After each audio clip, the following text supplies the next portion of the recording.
থেকে 460 কোটি বছর আগেই সৌরজগতের জন্ম এবং ধারাবাহিক বিকাশের শুরু বলে মনে করা হয়। প্রকাণ্ড এক ধুলোর ঘূর্ণি থেকে জন্মানোর পর পৃথিবী ক্রমে শীতল হতে থাকে। পৃথিবীতে প্রাণের উদ্ভবের মূল কৃতিত্ব বায়ুমণ্ডলের। প্রায় 350 কোটি বছর আগে এককোষী জীবেদের আবির্ভাব। তখনও ধরিত্রী উষ্ণ ছিল, বায়ুমণ্ডলে অক্সিজেন ছিল না।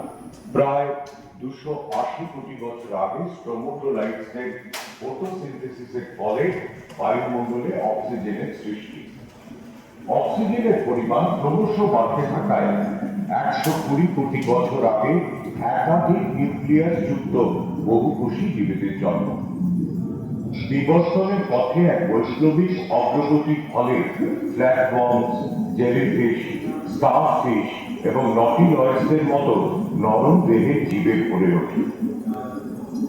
প্রাথমিকভাবে উদ্ভিদের জন্ম এবং বেড়ে ওঠা ছিল জলের ধার ঘেঁষে। খুব দ্রুত অনেক প্রজাতির মাছ জন্ম নেয়। এইখানে যে বিশাল মাছটি দেখা যাচ্ছে তার নাম ডানফ্লিওস্টাস।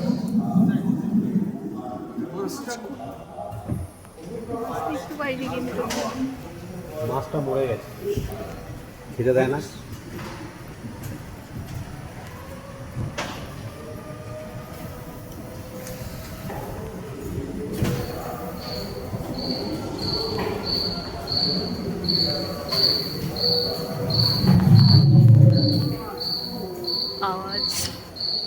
মোটামুটি 35 কোটি বছর আগে মাটিতে উদ্ভিদের জন্ম শুরু।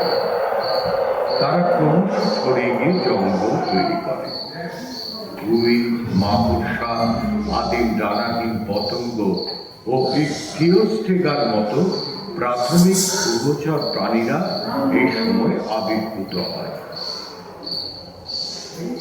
সরীসৃপের মতো অথচ স্তন্যপায়ী ডাইমেট্রিয়নেরা পিঠে নৌকোর পালের মতো একটা অঙ্গের সাহায্যে তাপ নিয়ন্ত্রণ করতে পারত।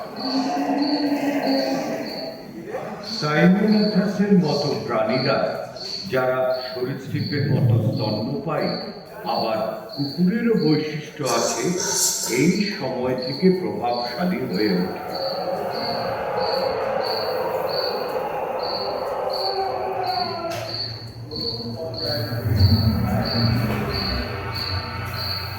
দানবীয় ড্রাগন ফ্লাই আর আরশোলা, বিটল, বিছের মতো পোকারাই তখন পৃথিবী শাসন করত। পৃথিবীতে যত কয়লা পাওয়া গেছে তার অধিকাংশই তৈরি হয়েছে কার্বনিফেরাস যুগের গাছের মরদেহ থেকে, যা মাটির গভীরে চাপা পড়ে গেছে। তখন পৃথিবীর 3 ভাগের 1 ভাগ জুড়ে ছিল প্যানজিয়া নামক একটি মাত্র মহাদেশ। আবহাওয়া ছিল উষ্ণ। স্থলভাগে আধিপত্য করত সেই সব প্রাগৈতিহাসিক সরীসৃপেরা, যারা শুকনো আবহাওয়ায় মানিয়ে নিতে পেরেছিল।